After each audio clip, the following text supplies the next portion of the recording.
여러분 안녕하십니까? 뉴스라이브 문을 엽니다. 문재인 대통령이 오늘 오전 방북길에 올랐습니다. 올해 세 번째 맞는 남북 정상회담이죠.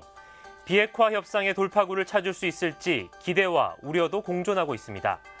전 세계의 이목이 한반도로 집중되고 있는 9월 18일 뉴스라이브 지금부터 시작합니다. 오늘의 헤드라인입니다. 강남구 의회가 주민과의 소통을 확대하고 있습니다. 의장실을 민원 접수 창구로 개설했습니다. 종로구가 퓨전 한복에 대한 규제안을 내놓았습니다. 전통을 지키기 위해 적절하다는 입장과 과도한 규제라는 입장이 상충하고 있습니다. 용산구 효창공원에서 사랑의 동전 모으기 행사가 열렸습니다. 아이들도 참석해 나눔의 가치를 함께하고 있습니다. 추석을 앞두고 밤섬 실향민들이 고향 땅을 밟았습니다. 무인도가 된 밤섬에서 지난 추억을 회상했습니다.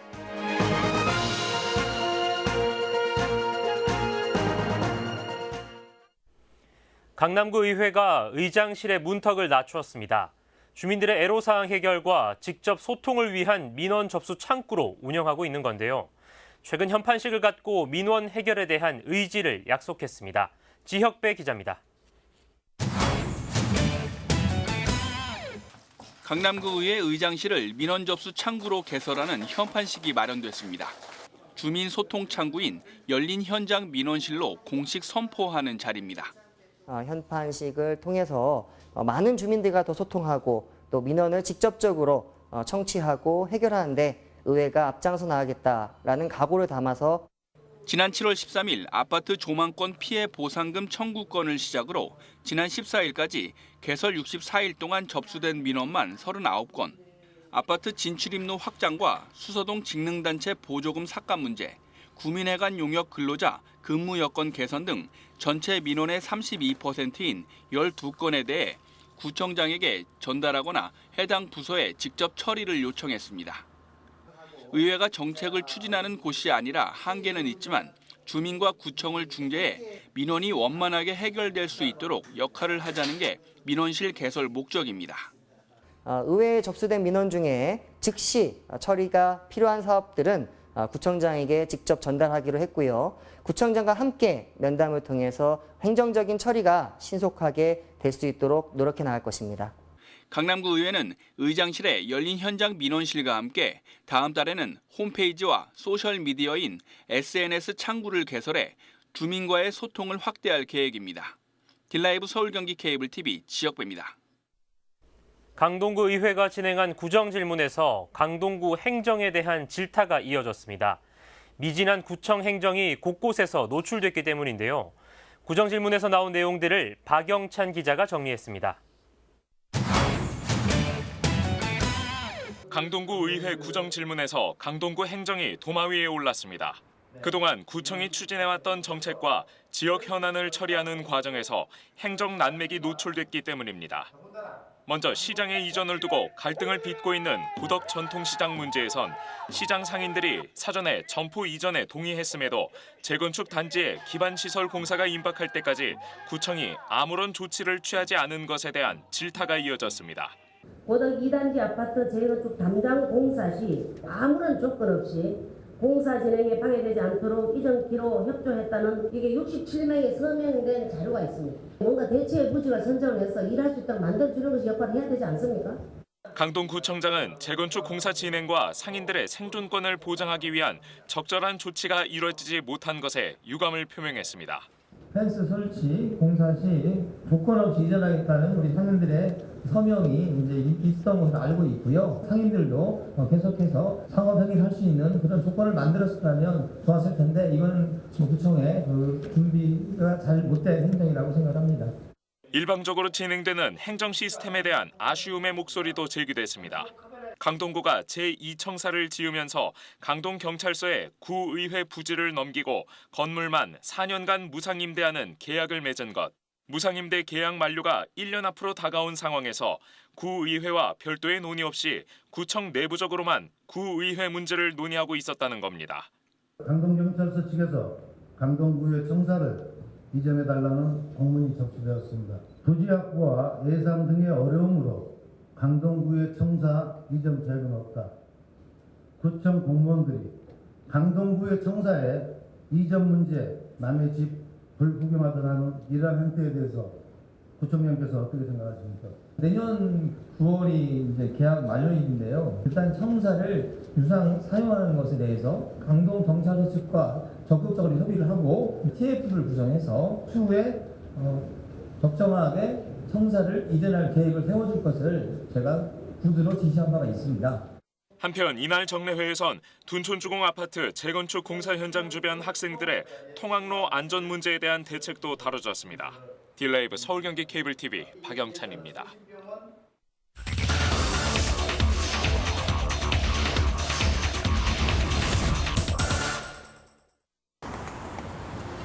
서울 사대궁에서는 이렇게 한복을 입으면 무료로 입장이 가능합니다. 그런데 언제부턴가 전통에서 벗어난 퓨전 한복들이 늘면서 일각에서는 전통 훼손에 대한 우려의 목소리가 늘고 있는데요. 이런 가운데 종로구는 퓨전 한복에 대한 규제안을 내놨고 어디까지를 전통 한복으로 봐야 하냐, 또 어디까지를 한복의 대중화로 봐야 하냐 하는 논란이 뜨겁습니다. 집중 취재 와디슈, 이번 시간에는 한복 규제 논란에 대해 짚어봅니다. 대여 업체에서 빌려주는 한복은 대부분 전통 한복이 아닌 퓨전 한복 형태, 중국산 합성 섬유가 주 원료이며 고유 문양이 아니거나 유럽풍 디자인이 섞여 있기도 합니다. 한복 대여 가격은 2시간에 10,000원 내외. 저렴한 가격 때문에 중국에서 만든 한복을 사오거나 싼 재료로 만들 수밖에 없다는 입장입니다. 원래 우리나라 신발은 폭이 있잖아요. 근데 폭을 안 나누고 그거 하나 나눠가지고 사는 인건비가 2배가 들어가거든요. 이에 대해 전문가들은 유례없는 한복의 변형에 대해 우려를 표합니다. 타 국가의 사람들에 의해서 소재도 왜곡되고 또 스타일도 아주 그냥 그 사람들에 의해서 주도돼서. 지금까지의 내용은 저희 딜라이브 서울 경기 케이블 TV에서 지난해 보도해드린 내용입니다. 이렇게 전통 한복과 퓨전 한복에 대한 논쟁이 뜨거운 가운데 지난 9월 11일 종로구청에서 우리 옷 제대로 입기 한복 토론회가 열렸는데요. 과연 어떤 목소리가 나왔을까요? 문제가 불거진 건 종로구청이 전통 한복 착용을 하지 않았을 경우 4대궁 무료 입장을 제한하자는 내용을 문화재청에 건의하겠다고 발표하고 나서부터입니다. 또 종로구는 구에서 시행하고 있는 한복을 입었을 경우 음식값의 10%를 할인해주는 제도에도 10월부터 제약을 가하겠다고 밝혔습니다. 그 디자인이나 품격을 어떻게 갖췄느냐, 이건 대단히 중요한 문제다 저는 보고요. 구에서 시행하고 있는 최소한도 음식 좀 깎아주는 것은 저는 하지 말라고 권해드리고 싶어요. 문화재청에도 제가 요청하는 것은요, 궁궐의 입장을. 이에 대해 일부 토론 참석자들과 시민들도 공감의 뜻을 표했습니다. 전통이 더 훼손되기 전에 제재가 필요하다는 이유에서입니다. 산업화된 현대에서 전통이 사라진 데는 매우 짧은 시간이 걸리지만 전통을 되살리는 데는 굉장히 오랜 시간이 걸립니다. 최근에 제가 수려받은 사례는 어떤 외국 양성이었는데 머리에는 그 왕이 눈동이 쓰는 그 익성관을 썼는데 몸에는 회자 같은 것들은 맞지 않는. 하지만 이에 대해 일부 시민들과 한복 대여 업체 측은 갑작스런 제재가 과도하다는 입장입니다. 개인적으로 그건 조금 과도하다고 생각을 해요. 전통 한복이 아니더라도 퓨전 한복, 저희 한복은 마찬가지잖아요. 그래서 그러면 한복 체험 안 하러 올 것 같은데. 특히 한복 대여 업체들은 과도한 경쟁 결과 한복의 질이 낮아졌는데 과도한 제재가 가해졌을 경우 오히려 경쟁이 더 심화되고 심지어 한복 입는 문화가 사라질 거라고 주장하고 있습니다. 그러면은 자기들은 3,000원을 봉투에 넣어서 주겠다, 입장료를. 제재를 하기 전에 구청에서 뭔가 이걸 활성화를 시켜놓고 그 다음에 저기를 하는 게 낫지. 활성화가 되기도 전에 지금 싹 자체를 지금 다 지금 잘라버리는 행국이거든요. 쌓이고 쌓였을 때 분명히 문제가 생길 거고, 이런 식으로 쭉 가다 보면은 저품질의 옷들이 더 많이 나오게 될 거예요. 시장 흐름은 소비자가 원하는 대로 가는 거지. 즉 과도한 규제보다는 인센티브 제도 등을 통한 자연스러운 흐름의 변화가 필요하다는 겁니다. 문화재청 또한 가이드라인 설정에 어려움이 있다며 난색을 표하고 있습니다. 그 가이드라인을 타이트하게 하는 게 참 어렵습니다. 일단 가이드라인 제일 첫 번째 나오는 게 전통 한복과 생활 한복은 무료 입장 대상이 된다, 이렇게 가이드라인에 나와 있습니다. 근데 과연 전통 한복이 뭐냐?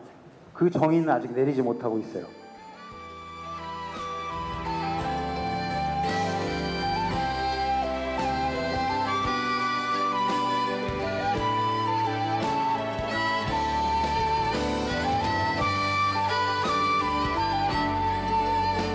우리의 것을 그대로 지켜야 한다. 입어야 전통 문화를 계승하는 것이지 입지 않으면 무슨 소용이 있느냐. 여러분은 이 두 주장에 대해서 어떻게 생각하십니까? 장기적으로 봤을 때 우리 전통을 올바르게 계승해 나가고자 하는 노력에 대한 이견은 없을 겁니다. 다만 전통 한복에 대한 정의와 가이드라인 설정에 대한 논쟁은 뜨거울 것으로 예상되는데요. 우리의 것을 지키고 또 이어나가기 위한 민과 간의 합동 노력, 그리고 올바른 문화를 계승해 나가고자 하는 시민의식은 우리 모두가 함께 풀어나가야 할 과제일 겁니다. 집중 취재 와디슈 송지연이었습니다.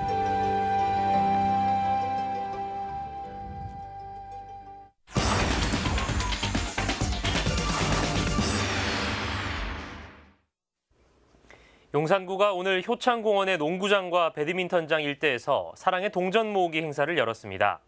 올해로 14번째 열리는 행사라고 하는데요. 현장에 나가 있는 취재기자 연결해봅니다. 이재용 기자.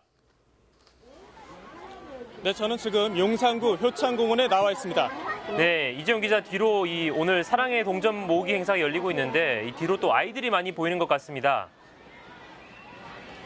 네, 오늘 이 자리는 아이들에게 나눔의 가치를 알려주기 위해 마련된 자리인 만큼 지역 내 어린이집의 참여가 상당한데요. 아이들은 직접 만든 저금통에 동전을 정성껏 모아왔고요. 현장에서는 나눔 행사에 동참을 하고 있는데요. 오늘 이 자리를 주관하고 있는 용산구 가정어린이집 연합회 이지영 회장과 만나 잠시 이야기 나눠보겠습니다. 네. 안녕하세요. 안녕하세요. 네, 오늘 행사장에서 어린이집 원생들이 주가 돼서 나눔 행사에 참여를 하고 있는데요. 아이들 반응이 궁금합니다.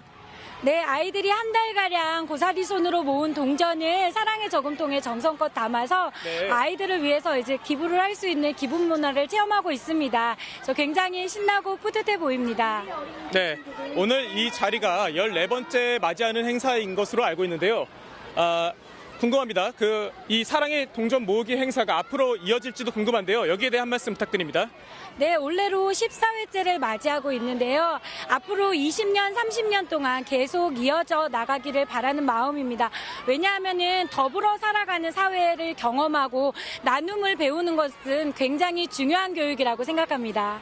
네, 아이들에게 나눔의 가치를 알려주는 이 자리가 앞으로도 계속되길 기대해 보겠습니다. 오늘 말씀 잘 들었습니다. 감사합니다. 네, 이재용 기자, 이 오늘 모금을 통해서 상당히 많은 금액들도 모일 것 같은데 이 모금액 어떻게 사용됩니까? 네, 우선 지난해 모금액의 사용 용도부터 말씀을 드리면요. 네. 지난해 모금액은 1,367만 원이 모였습니다. 이 금액은 지난해 용산복지재단에 전달이 됐는데요. 재단에서는 지역 내 어린이집 원생 중 저소득층을 대상으로 질병 치료를 지원하는 데 사용했다고 합니다. 올해 모금 역시 이 재단에 전달될 예정이기 때문에요. 사용 용도는 비슷할 것으로 예상이 되는데요. 오늘 이 자리에서는 나눔 행사 이외에도 부대 행사 또한 마련이 돼 있습니다. 네. 아이들이 즐길 수 있는 몰폰 블록이나 에어바운스와 같은 놀이시설도 마련이 되어 있고요. 아이들의 의류나 장난감을 교환, 판매할 수 있는 벼룩시장도 오늘 오후 3시까지 운영된다고 하니까요. 관심 있는 분들은 현장에 나와보시는 것도 좋을 것 같습니다. 네. 지금까지 용산구 효창공원에서 소식 전해드렸습니다. 네, 이재용 기자 잘 들었습니다. 이 작은 관심과 온정이 모여서 이웃의 큰 사랑을 전할 수 있는 것, 이것이 바로 나눔의 가치겠죠. 이 나눔 확산을 기대해 봅니다. 용산구 효창공원 연결해봤습니다.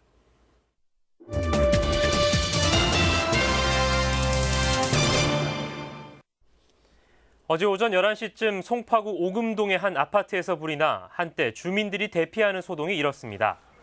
이 화재로 아파트 거주자 86살 김모 씨가 팔과 어깨에 화상을 입었고 아파트 주민 15명은 연기를 흡입해 인근 병원으로 이송됐습니다. 불은 아파트 내부와 가재도구를 태워 2,300만 원의 재산 피해가 발생했습니다. 소방당국은 불이 시작된 것으로 추정되는 아파트 내부를 중심으로 화재 원인을 조사 중입니다. 생김새가 밤을 닮아 율도라고 불리는 곳, 한강 한가운데 있는 섬 밤섬입니다. 지난 1960년대까지 밤섬에는 사람들이 살고 있었죠. 이후 무인도가 됐는데 추석을 앞두고 밤섬 실향민들이 고향을 찾았습니다. 천서연 기자입니다. 구명조끼를 입고 바지선에 오르는 사람들. 고향에 간다는 생각에 벌써부터 설렘을 감추지 못합니다. 실향민들을 실은 배가 육지를 떠난 지 20여 분. 먼 발치에서 보기만 했던 고향 땅에 드디어 첫 발을 내딛습니다. 그러니까 이게 매년 오기 힘들어서 처음 왔어요. 배가 있죠. 이제 돌아보니까 많이 뭐 어디 가든지 모르겠고 그냥 이제 매년 오려고. 어릴 적 친구들과 뛰어놀았던 동네는 무성한 숲풀로 변했습니다. 태어나 살았던 집 역시 이제는 흔적도 없이 사라졌습니다. 하지만 그 시절의 추억, 이곳에서 함께했던 사람들에 대한 기억은 아직도 생생합니다. 편했죠. 그때는 그래도 사람이 살고 그랬으니까는 그냥 저거 했는데 이건 뭐 허허 벌판이잖아요 지금. 그러니까 그래요 그냥. 우리가 항상 모래사장에 뛰어다니고 물속에서 살아요. 배 타고. 좀 그대로 보존됐으면 아주 좋은 관광지가 되겠죠. 밤섬 실향민들이 고향을 찾았습니다. 지난 1968년 한강 개발과 여의도 건설로 인해 폭파된 이후 62가구 443명이 떠나온 곳입니다. 지금은 생태경관 보존지역으로 지정돼 사람들의 출입이 전면 금지되고 있습니다. 하지만 1년에 딱 한 번 추석 명절을 앞두고 실향민들의 귀향이 이루어진 것입니다. 뭐 아시다시피 이제 지금 거의 추석 다 돼가고 있잖아요. 그래서 누구나 다 고향을 가는데 과거에 68년도에 여기서 수몰이 되면서 그 이제 이사를 가셨거든. 그래서 매년 저희가 고향을 방문할 수 있는 기회를 그분들한테 드리고 있습니다. 고향을 눈앞에 두고도 쉽게 갈 수 없었던 사람들. 실향민들은 밤섬에서 허용된 반나절 남짓 시간으로 고향에 대한 그리움을 달랬습니다. 딜라이브 서울 경기 케이블 TV 천선입니다. 서울에 아시아 최초로 교황청이 공식 승인하는 국제 순례지가 마련됐습니다. 지난 2014년 조성된 천주교 서울 순례길을 교황청 공식 순례지로 선포하는 기념식도 열렸습니다. 진기훈 기자입니다. 서소문 역사공원에 마련된 기념공간. 미사의 시작을 알리는 웅장한 행렬과 함께 선포식의 막이 오릅니다. 명동성당에서 광희문 성지, 가회동 성당과 서소문 역사공원 등을 잇는 천주교 서울 순례길이 교황청의 공식 순례길로 선포된 겁니다. 아무쪼록 우리 천주교 서울 순례길이 많은 분들로부터 사랑을 받는 또 하나의 산티아고 길이 되고 또 우리 모두에게는 더없이 소중한 영적 자산으로 기억되기를 소망해 봅니다. 선포식에는 염수정 추기경과 리노 피지겔라 대주교, 아시아 가톨릭 종교 지도자들과 함께 도종환 문화체육관광부 장관, 박원순 서울시장 등이 참석했고 감사미사와 선포식, 교황 축복장 수여식이 진행됐습니다. 천주교 서울 순례길은 그러한 한국 천주교회와 서울의 역사를 이어놓는 길입니다. 단순히 종교유산일 뿐만 아니라 한국 근현대 역사 문화유산인 것입니다. 한편 선포식이 열린 서소문 역사공원은 현재 공정률 70%로 올해 말 완공을 앞두고 있습니다. 조선 후기 많은 천주교도들이 순교해 성지로 인정받았고 지상의 역사공원과 지하기념관, 전시실 등을 갖춘 복합공간으로 탈바꿈합니다. 이번 선포를 계기로 서소문 역사공원이 각 지역의 성지와 주요 공간들을 연결하는 중부의 소중한 문화자원으로 하며 많은 시민과 관광객까지 찾을 수 있는 진정한 소통의 공간, 열린 문화공간이 되었으면 합니다. 지난 2014년 프란치스코 교황 방한을 계기로 조성된 천주교 서울 순례길은 이번 교황청 선포식으로 세계인이 찾는 성지 순례길이 될 준비를 마쳤습니다. 딜라이브 서울 경기 케이블 TV 진기훈입니다.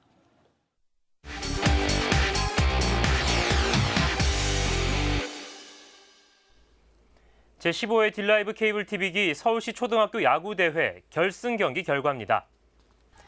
고명과 역삼의 대결로 펼쳐진 결승 경기는 고명이 8대2로 승리하며 딜라이브기 첫 우승을 차지했습니다. 고명은 3회와 4회 그리고 6회에 4연타석 안타와 송지호 선수의 3루타 등에 힘입어 8득점을 했고 2회와 4회 각각 한 점을 내는 데 그친 역삼을 6점 차로 따돌리며 우승의 영광을 안았습니다. 결승 경기 후 열린 폐막식에선 홈런 5개를 기록한 가동의 한지훈 선수와 이수의 엄준현 선수가 홈런 왕상을, 고명을 우승으로 이끈 이철윤 감독이 감독상을 수상했습니다. 강남구의회가 정책개발 연구와 의원 역량 강화를 위해 제주도로 연수를 떠납니다. 의회는 17일부터 오는 19일까지 2박 3일의 일정의 연수에 앞서 지난 14일 설명회를 열었습니다. 의회는 예산결산심사와 행정사무감사 기법교육과 제주도의회에 찾아가는 이동상담소 운영 벤치마킹 활동을 벌입니다. 강남 둘레길 구축에 따른 대모산과 구룡산 운영자료 확보를 위해 제주 유명 관광지인 올레 7코스와 송악산 전망대, 용머리 해안과 절물 자연휴양림, 에코랜드를 탐방합니다. 용산구가 오는 19일 용산 아트홀 로비와 소극장에서 서울 여성 일자리 박람회를 엽니다. 경력 단절과 취업 준비 여성 등을 위해 마련된 박람회에선 직접 채용관 3개와 간접 채용관 5개를 비롯해 모두 19개의 부스가 설치됩니다. 모집 직종은 사무직과 요양보호사, 온라인 코딩 교사 등으로 당일 면접 희망자는 이력서와 자기소개서를 준비해 현장을 방문하면 됩니다. 행사는 오전 10시부터 오후 4시까지로 현장에선 신직업 특강과 창업 교육도 함께 열릴 예정입니다.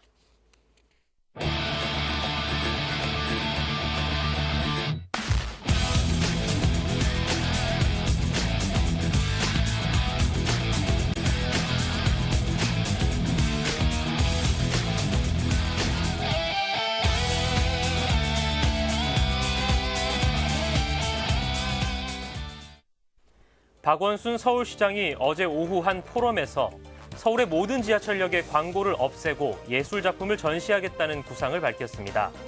모든 시민들이 쉽게 예술을 즐길 수 있도록 하기 위함인데요. 지난해 서울교통공사의 영업 적자가 5천억 원이 넘었는데 연간 440억에 이르는 광고 수익을 대체할 방안은 있는지 우려도 뒤따르고 있습니다. 값을 매길 수 없는 예술의 가치와 매년 눈덩이처럼 불어나는 운영 적자, 어떻게 생각하십니까? 뉴스라이브 마칩니다. 시청해주셔서 고맙습니다.